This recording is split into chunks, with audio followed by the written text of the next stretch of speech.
A monster calls. Americans don't get much holiday. Doesn't look like your grandma's home yet, Connor's father said, pulling up the rental car in front of her house. She sometimes goes back to the hospital after I go to bed, Connor said. The nurses let her sleep in a chair. His dad nodded. She may not like me, he said, but that doesn't mean she's a bad lady. Connor stared out of the window at her house. How long are you here for? He asked. He'd been afraid to ask before now. His father let out a long breath, the kind of breath that said bad news was coming. Just a few days, I'm afraid. Connor turned to him. That's all? Americans don't get that much holiday. You're not American. But I live there now, he grinned. You're the one who made fun of my accent all night. Why did you come then? Connor asked. Why bother coming at all? His father waited a moment before answering. I came because your mum asked me to. He looked like he was going to say more, but he didn't. Connor didn't say anything either. I'll come back, though, his father said. You know when I need to. His voice brightened. And you'll visit us at Christmas. That'll be good fun. In your cramped house, where there's no room for me, Connor said. Connor, and then I'll come back here for school. Why did you come? Connor asked again, his voice low. His father didn't answer. A silence opened up in the car that felt like they were sitting on opposite sides of a canyon. Then his father reached out a hand for Connor's shoulder, but Connor ducked it and pulled on the door handle to get out. Connor, wait! Connor waited, but didn't turn around. You want me to come in until she gets home? His father asked. Keep you company? I'm fine on my own, Connor said, and got out of the car. The house was quiet when he got inside. Why wouldn't it be? He was alone. He slumped on the expensive settee again, listening to it creak as he fell back into it. It was such a satisfying sound when he got up and slumped back down onto it again. Then he got back up and jumped on it, the wooden legs moaning as they scraped a few inches across the floor, leaving 4 identical scratches on the hardwood. He smiled to himself. Ooh, that felt good. He jumped off and gave the settee a kick to push it back even further. He was barely aware that he was breathing heavily. His head felt hot, almost like he had a fever.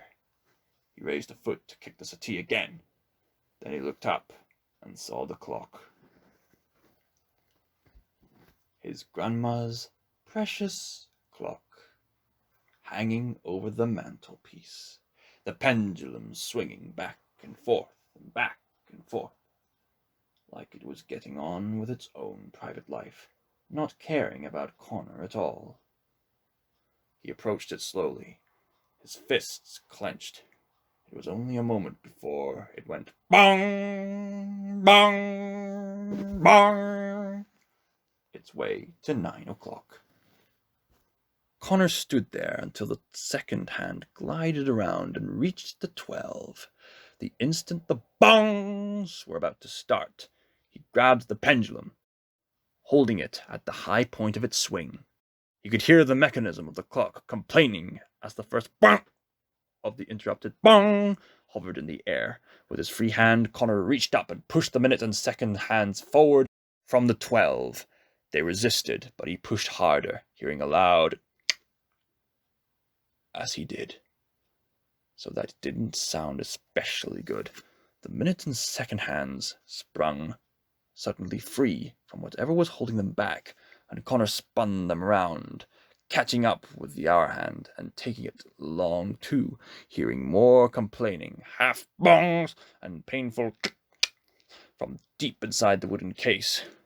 He could feel drops of sweat gathering on his forehead, and his chest felt like it was glowing with heat, almost like being in the nightmare, that same feverish blur of the world slipping off its axis. But this time he was the one in control. This time he was the nightmare.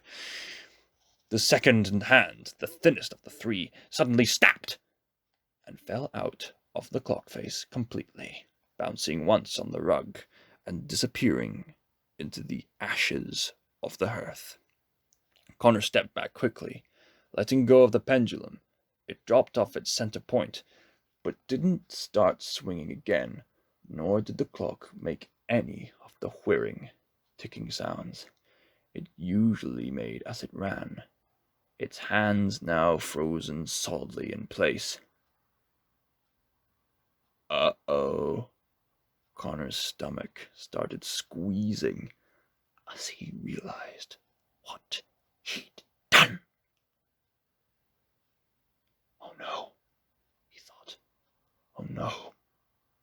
He'd broken it.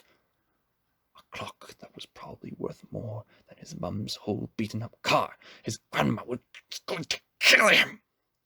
Maybe actually, literally kill him. Then he noticed the hour and minute hands had stopped at a specific time. 12:07. As destruction goes, The monster said behind him. This is all remarkably pitiful. Connor whirled around. Somehow, someway, the monster was in his grandma's sitting room. It was far too big, of course, having to bend down very, very low to fit under the ceiling, its branches and leaves twisting together tighter and tighter to make it smaller.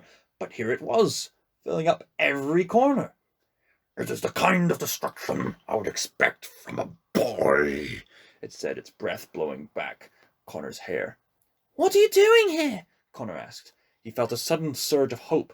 Am I asleep? Is this a dream? Like when you broke my bedroom window and I woke up and... I have come to tell you the second tale, the monster said. Connor made an exasperated sound and looked back at the broken clock. Is it going to be as bad as the last one? He asked distractedly. It ends in proper destruction, if that is what you mean. Connor turned back to the monster. Its face had rearranged itself to the expression Connor recognized as the evil grin. Is it a cheating story? Connor asked. Does it sound like it's going to be one way and then it's a total other way?